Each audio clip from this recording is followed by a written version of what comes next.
এই জগতে মানুষই সবচেয়ে বড় শয়তান, মানুষই মানুষের সবচেয়ে বড় শত্রু, আর মানুষই হলো জগতের সবচেয়ে নিকৃষ্ট জীব। কথাগুলো কেন বলছি জানতে হলে পুরো ভিডিওটা দেখতে থাকুন।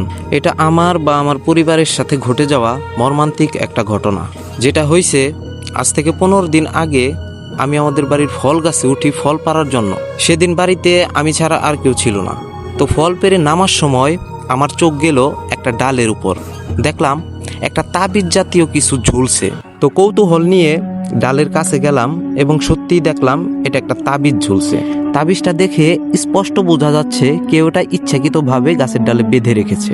তো সাথে সাথে আমি বুঝতে পারলাম কেউ এই তাবিজের মাধ্যমে আমার বা আমার পরিবারের কারোর অনেক বড় একটা ক্ষতি করতে যাচ্ছে। আর আমার মাথায় চিন্তার ভার পড়ে গেল যে আমার বাসায় গাছের ডালে তাবিজ কে বেঁধে রেখেছে। তো তাবিজটা সাথে সাথে আমি নামিয়ে নিয়ে আসলাম। তাবিজটা ছিল একদম নতুন, হয়তো 2-1 দিনের মধ্যেই বাঁধা হয়েছে।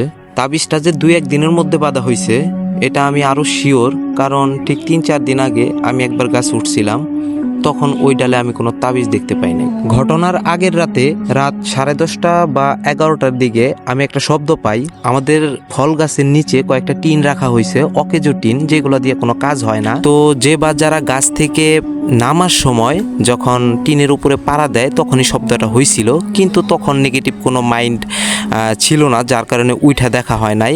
শব্দটা আমি এবং আমার ওয়াইফ দুইজনেই খুবই স্পষ্টভাবেই শুনছি। তারপর তাবিজটা খোলা শুরু করলাম এবং পুরো বিষয়টা ভিডিও ধারণ করে রাখলাম। তাবিজের মধ্যে কিছু ঢুকিয়ে উপর দিয়ে সাবান কিংবা মোমবাতি এই দুইটার একটা দিয়ে ভালো করে আটকিয়ে দেয়া হয়েছে। যাই হোক, তাবিজটা থেকে এখন কাগজটা বের করে নিলাম। এখন এটা দেখব যে ভেতরে কি আছে। তো ভেতরে যা ছিল একটা মোড়ানো কাগজ, মানে ভাঁজ করা, আরো একটা চুল জাতীয় কিছু, আরো একটা নীল কালার, নীল কিংবা সবুজ কালার, এটা ছোট একটা বলের মতন, ছোট একদম। কি সেটা আমি আসলে বুঝতে পারতেছি না।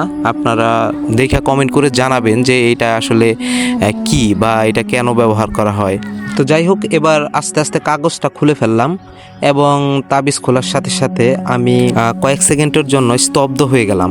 নিজের চোখকেও যেন এক মুহূর্তের জন্য বিশ্বাস হচ্ছিল না যে আসলে আমি কি দেখছি।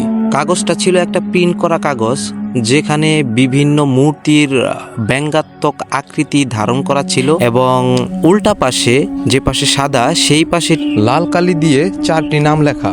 প্রথমেই আমার ছোট ভাইয়ের নাম, তারপর আমার আব্বার নাম, তারপর আমার ছোট ভাইয়ের বউয়ের নাম, তারপর অপরিচিত একটা মেয়ের নাম। আশ্চর্যজনক বিষয় হলো এই অপরিচিত যে মেয়ের নামটা লেখা, এই নামের কোনো মেয়েকে আমি বা আমাদের ফ্যামিলির কেউই চিনে না।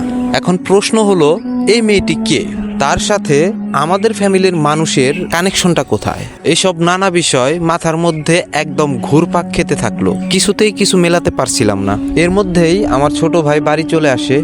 ওকে ডেকে নিয়ে সমস্ত বিষয়টা খুলে বলি।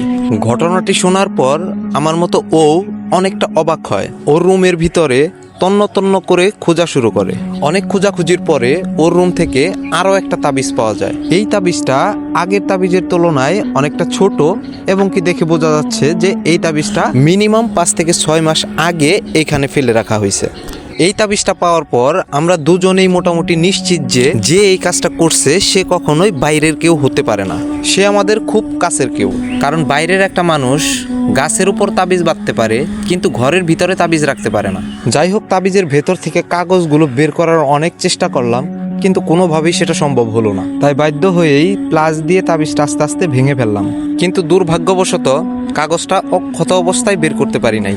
তাবিজের ভেতর পানি ঢুকে কাগজটা নষ্ট হয়ে গেছে। যেহেতু অনেকদিন আগে দেওয়া, যতটা বের করতে পারছি তা আপনারা দেখতেই পাচ্ছেন। তারপর তাবিজ এবং তাবিজের ভেতরে থাকা কাগজপত্র এবং অন্যান্য জিনিসপত্র যেগুলো পাওয়া গেছে সবকিছু পুড়িয়ে ফেলার সিদ্ধান্ত নিলাম। পুরো ঘটনাটি আপনাদের সাথে শেয়ার করার চেষ্টা করলাম, কারণ যাতে আপনারাও এইসব বিষয় থেকে সবসময় সাবধানে থাকতে পারেন। একজন মানুষ হয়ে অন্য মানুষের ক্ষতি করার যে চেষ্টা করে তাদের জীবনে কখনোই ভালো কিছু আসে না। আর সবচেয়ে ভয়ঙ্কর ব্যাপার হলো এই ধরনের কাজ অনেক সময় দূরের কেউ না, কাছের মানুষই করে। এই ঘটনা থেকে অনেক কিছু শিখলাম। কাউকে অন্ধবিশ্বাস করা ঠিক না। নিজের পরিবার ও পরিবেশ সম্পর্কে সবসময় সচেতন থাকা জরুরি। এবং সবচেয়ে গুরুত্বপূর্ণ যে ব্যাপারটা, এই ধরনের কুসংস্কার থেকে দূরে থাকা। সত্যিকারের শক্তি আসে বিশ্বাস, ভালো কাজ আর সঠিক পথে চলার মাধ্যমে। সম্পূর্ণ ভিডিওটি দেখার জন্য সবাইকে অসংখ্য ধন্যবাদ। ভিডিওটি ভালো লাগলে চ্যানেলটি অবশ্যই সাবস্ক্রাইব করবেন আর কমেন্ট করে জানাবেন আপনিও কি এরকম ঘটনার সম্মুখীন কখনো হয়েছেন।